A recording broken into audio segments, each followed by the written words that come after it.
নমস্কার বন্ধুরা, আজ করলাম থোর ভর্তা। আর এই থোর ভর্তা করা খুব সহজ আর খেতেও ভীষণ সুস্বাদু। এই রেসিপিটি করার জন্য আমি প্রথমে থোরটাকে একদম ছোট ছোট করে কেটে নুন হলুদ জলে ভিজিয়ে রেখেছিলাম।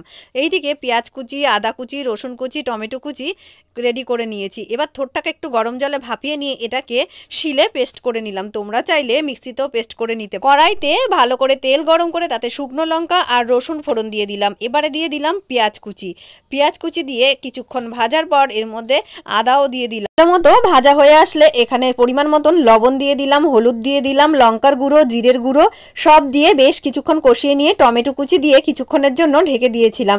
ঢাকনা তুলে আবার বেশ কিছুক্ষণ কষিয়ে নিলাম। কষানোর পর যখন ভালো মতো টমেটোটা স্ম্যাশ হয়ে যাবে তখন এর মধ্যে থোর ভর্তাটা দিয়ে দিলাম। এবার এটা দিয়ে বেশ কিছুক্ষণ কিন্তু কষাতে হবে। এইভাবে একদম মিডিয়াম টু লো আঁচে কষিয়ে যখন এটা প্রায় ড্রাই হয়ে আসবে তখন 1 চামচ চিনি আর গরম মশলা গুঁড়ো দিয়ে কিছুক্ষণ নেড়ে চেড়ে না